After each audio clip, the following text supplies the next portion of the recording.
Yes, yes, fight fans, body and mind sports, my people. You are fully appreciated in this round, my guys, my people. Come on, my people. Let's talk about this Times Square event, my guys, my people. It was totally pants. That's all I can say. Totally dead. And I feel sorry for myself that I actually stayed up to watch the event, my guys, my people. Listen, Turkey Al Sheikh spent 12 million to shut down Times Square so this event could happen. Did it live up? Nope. Nope. Didn't live up. Was it worth 12 million? Nope, it wasn't. Well, it was worth 12 million to shut it down, but what did he do with it? Not his fault. I'm not saying it's his fault. The fighters just didn't live up. They didn't live up, my guys, my people. The fact that it was shut out, the fans, boxing fans were shut out. There was no gate. Did it live up? No. Invite only. Did it live up? No. A-lister celebrities from all over the world. Maybe, figureheads from other important, very other different important positions from all over the world. Did it live up? No, my guys, my people. One of the faces of boxing in the fight card in the main event, Ryan Garcia. Right? I say one of the faces of boxing because he's a huge box office draw. Did it live up? No. No, my guys, my people. Some of the top names in US boxing, did it live up? No, it didn't live up. Entertainment wise, no. The fighters got paid huge paydays. Did they live up, my guys, my people? No, none of them did. None of them did. And the main event was total pants. Total pants, my guys, my people. Which I did say Rolly Romero would prove to be a tougher test for Ryan Garcia than Isaac Pitbull Cruz. I did say, even though I still went on to say that Rolly would win, I did say that, look,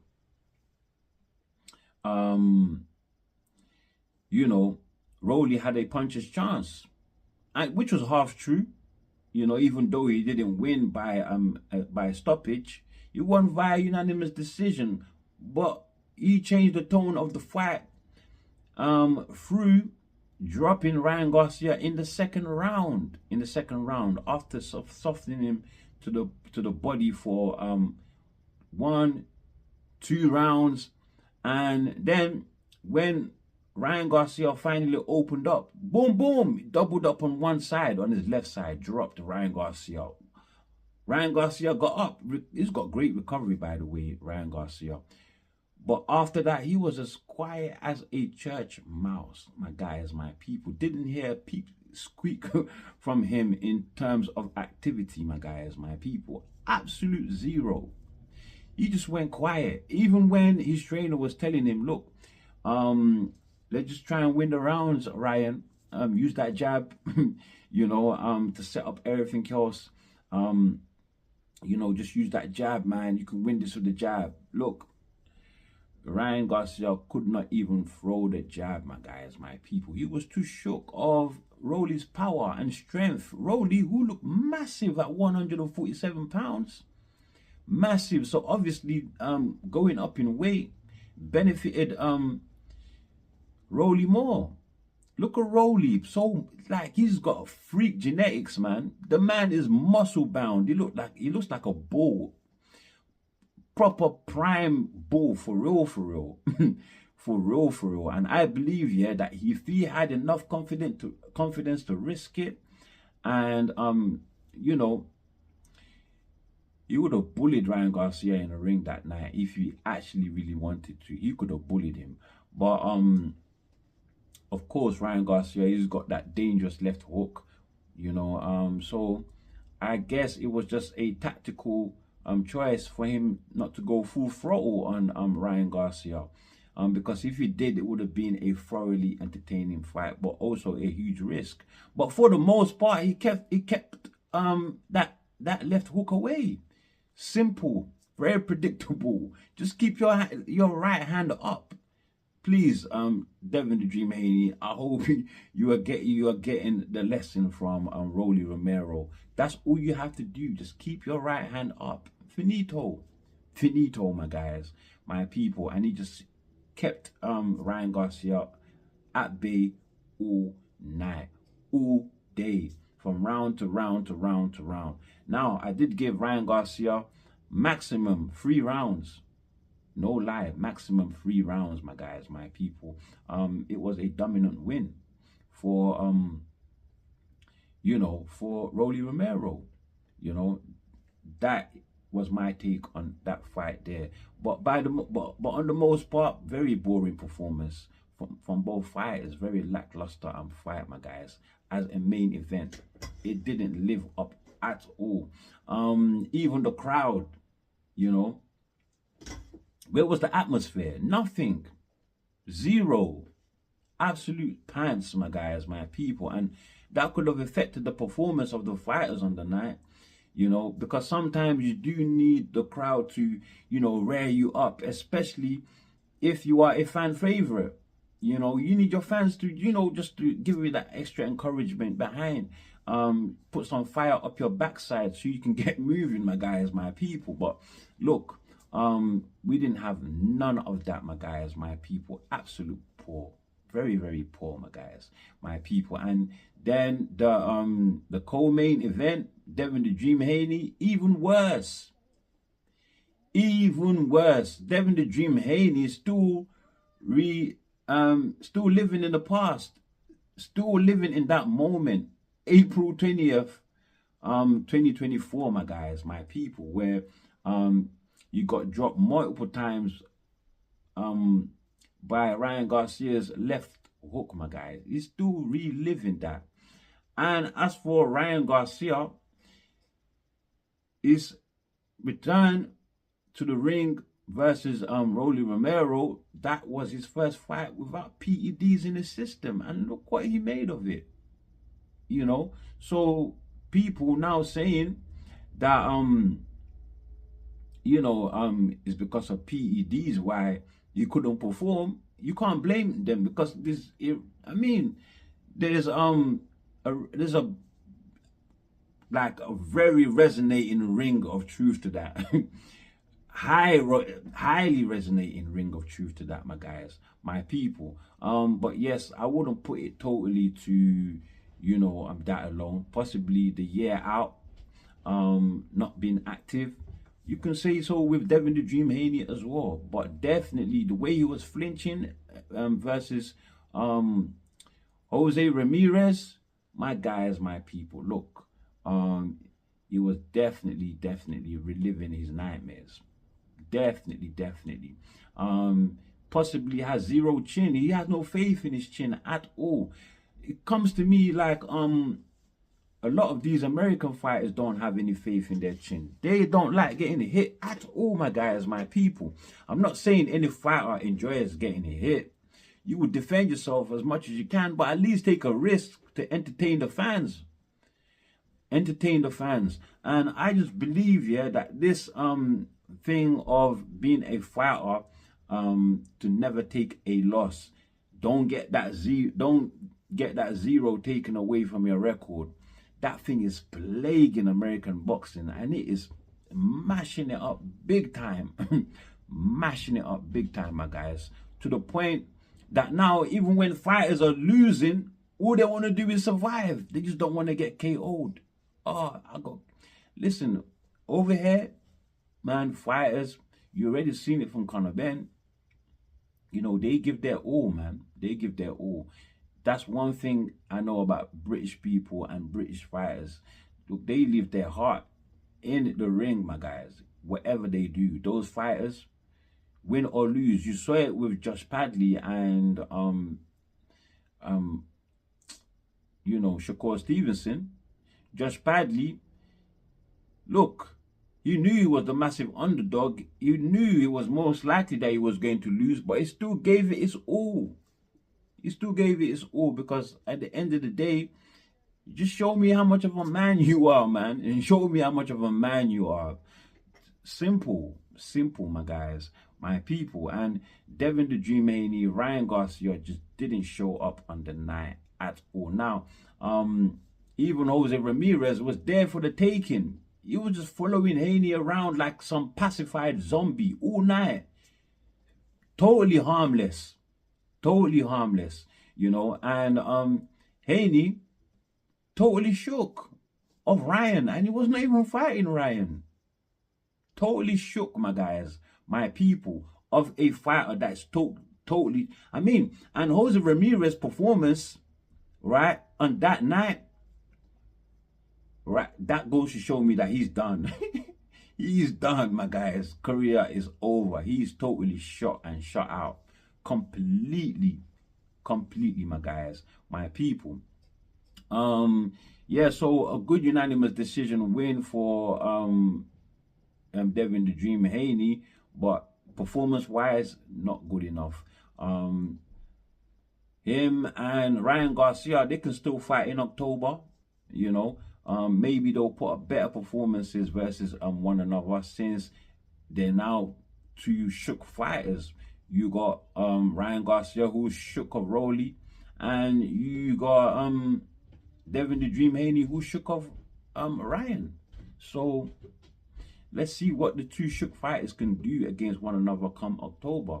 As Rolly said himself in the presser, look, my win over Ryan Garcia has nothing to do with what they got planned.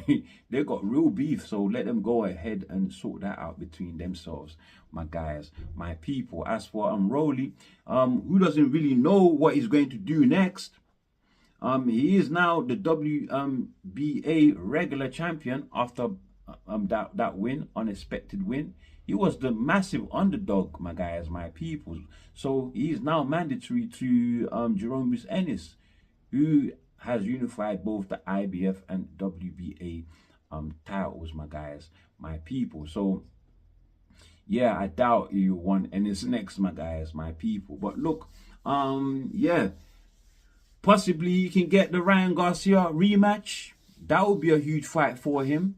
Hopefully Ryan Garcia can turn up, my guys, my people. You know, but there were other options for Ryan Garcia too. Devin the Dream Haney for one. I mean, they are scheduled to fight in October, so that fight can still go ahead, go on ahead. But will I be interested in watching it? Yes, of course, I'll be interested. Yeah, I will be interested. You know, there's more to be seen from both fighters. You know, yeah. But no more shitty performances. Another one, and I'm done. I'm done, my guys, my people. Now, look, let's move on to the first fight that was on this fight card. Rolly Romero. Was it Rolly Romero? Sorry, my guys. Teofimo Lopez defending his WBO strap at 140 pounds versus his mandatory Barboza Jr. Arnold Barboza Jr., my guys, my people. And Barboza Jr. absolutely disappointing after coming off two good wins. In fact, I would say one, because Jose Ramirez, now we know he was totally shot. That is why Barboza looked so good. But look, his win, his most recent win against Jack Catterall, who Catterall was the slight favorite going into that fight. That was a good win. That was a good win. And I thought he would build on that. After all, it took him so long to get a title shot, to even get in position for a title shot. He was mandatory for how long, my guys? For how long? Never got a title shot. Now he finally gets it, and he can't even throw a bloody punch. Can't even crack a bloody egg. Got Teofimo Lopez dancing around him like a clown. And everybody's saying it's Teofimo Lopez's best performance. How? From where? Even he was pants. You know, he was eating shots in that fight. I'm sorry to say, he was eating shots. I know he was making Barboza miss a lot, but he was eating a lot of shots too. That's why he's wearing the shades, because of the black eyes. The black eyes, my guys, they never escape me. I see everything. I see everything, my guys, my people. So very poor performances from all the fighters, every single one of them. Rolly is the only person that put up a good performance to me, my guys, my people. But you can only do so much against a fighter that's just trying to survive. You know. But yeah, I thought that Teofimo Lopez just as pants as the rest of them, just as pants. He just came there to dance, and he showed me that he still can't close distances very well. He still can't well, he didn't show me that he can't cut off the ring very well, because Barboza didn't show him nothing to cut off. Whenever he moved back, he was moving back in straight lines. And when he was attacking, he wasn't attacking fully. He was just so shook of what would come back, because he was shook of Teofimo Lopez's athleticism and speed, and with the power that came with that. He was just shook of that all night. Didn't want to throw a damn thing, my guys, my people. So it's like he lost his heart on the night. Lost his heart. And then when he's walking back to his corner, he's trying to make everybody feel like he's winning the rounds. He should be ashamed of that performance, because look here, listen. If I was his trainer in his corner, I would say to him, if you don't get back in there in the next round, yeah, and perform, yeah, do you know what? Yeah, I'm throwing in the towel. Just for his bad performance alone, he was totally pants. Arnold Barboza. Listen, man, Teofimo Lopez, yes, he won a shutout, unanimous decision. I didn't give a single round to Barboza, but that was far from his best performance. Very far from his best performance. His best performance to date was against Josh Taylor, not even the Lomachenko one, because Lomachenko, towards the championship rounds, he started, getting a hold of himself and started beating up Teofimo Lopez, aside from the 12th round, my guys, where Teofimo Lopez, he regained consciousness, so to say, and yes, started having the upper hand. Finished off strong, I should say, my guys, my people. But yeah, very lackluster card. Didn't enjoy it one bit, my guys, my people. Not one bit. Crap, absolute crap. They just went there and stole Turkey Al Sheikh's money, took the purse, and said, fuck you, F you. I'm going to do what the hell I want. And Teofimo Lopez calling out Jerome Ennis, please, leave it alone. Disrespecting Crawford, you better show some respect. You should be calling out Hitchens. That is who you should be calling out. And possibly the winner of Ryan Garcia and Devin the Dream Haney. That's where he belongs. Not with Jerome Ennis. Possibly not even at 147, because I believe Brian Norman beats the shit out of him. And possibly Mario Barrios as well. Possibly. Because Barrios, he comes to fight. He's not going to be no stinking Barboza. I'll tell you that for sure. But anyway, look, let's move on. Let's talk about the Canelo fight card tonight versus William Skull. I think Canelo gets it done, gets the undisputed. There's too much of a disparity in the skill, levels between those two fighters there. He's gonna smash up William Skull, my guys. And if William Skull chooses to run, it's gonna be a wide unanimous decision win, because Skull,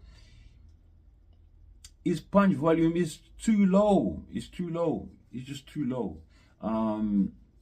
So yeah, Canelo beats him. Simple. And becomes 2 times undisputed. Takes it to September, and then him and Crawford can argue it out there. Who's gonna be the undisputed champion at 168 pounds, my guys, my people. Also, Martin, who else is on the card? Who else is on the card, my guys, my people? We have, F.A. Ajagba versus Martin Bakole, my guys. Now, this is interesting because Martin Bakole, he weighed in at 299 pounds. Now, that is not his optimum weight. The weight he came in against Joseph Parker, definitely out of shape there. No fight camp. Took the fight on 48 hours notice. So, yeah, totally out of shape. But I would have thought that he would have done more to lose. You would have done more to lose more than just 10 pounds. That's just 10 pounds, right? 11 pounds, yeah. So he moved from 310 to 299. Wow. What has he been doing? Is it a strategy to keep him at that size? I think it is. I think it is. Because he was 299 when he fought Carlos Takam.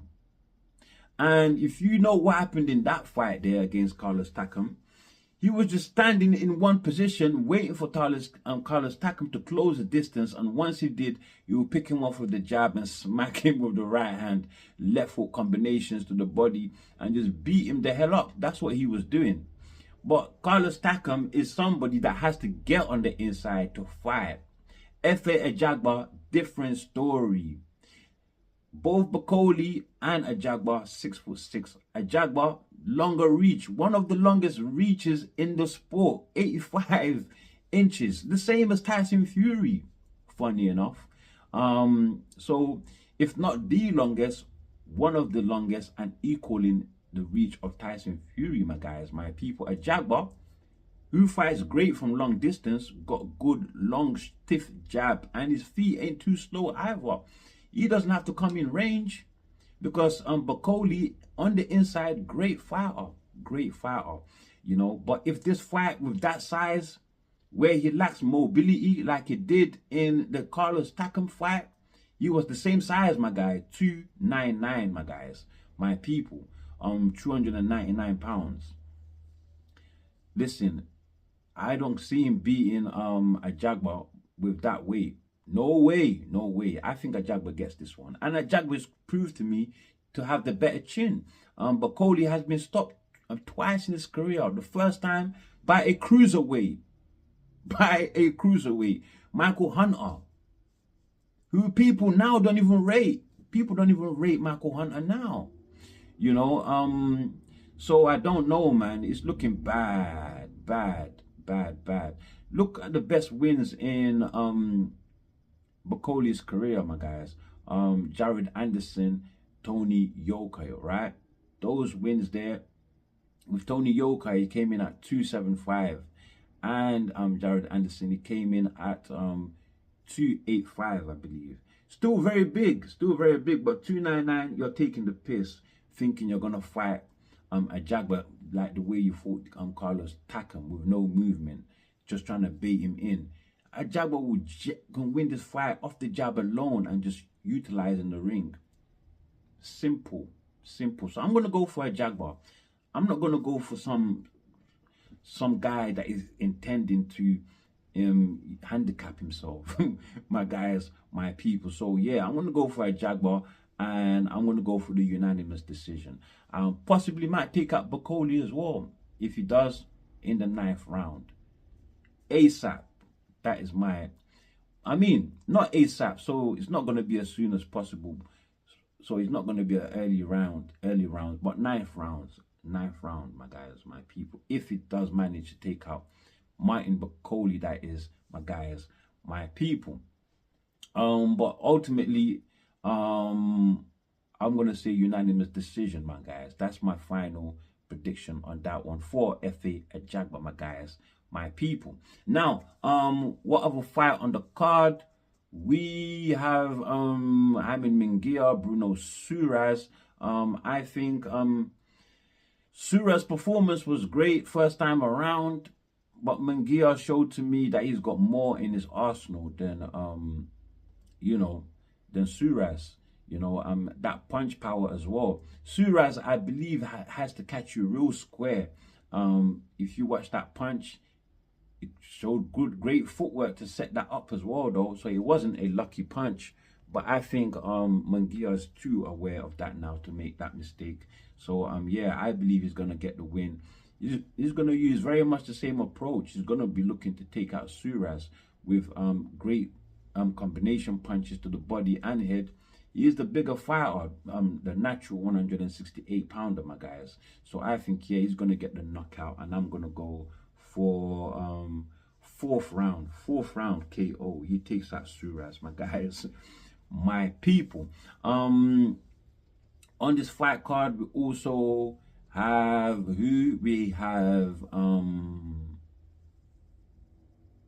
Richard Riakpo. Now, who is he fighting? Richard Riakpo. Kevin Espindola, my guys, my people. Yeah, it's gonna be just an introductory fight, I guess, because it's not a a highly rated opponent at all.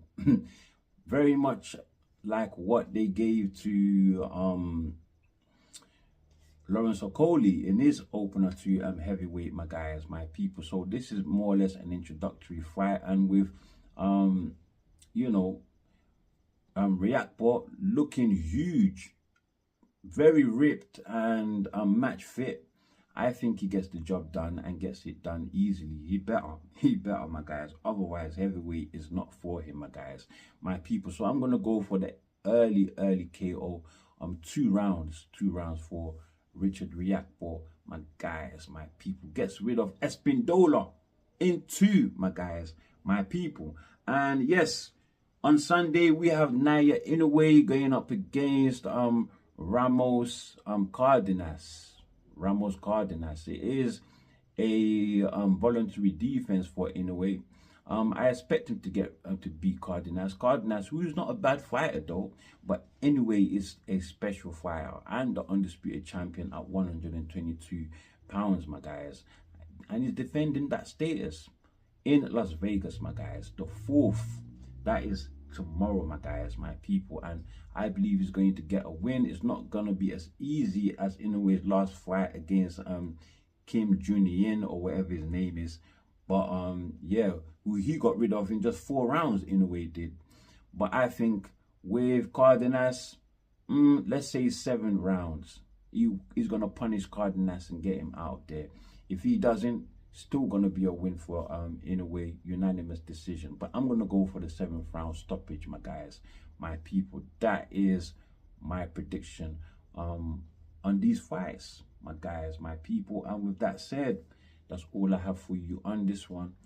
Before you leave, do like, do share, subscribe, and of course, drop your comments below. And as always, my people, stay super blessed.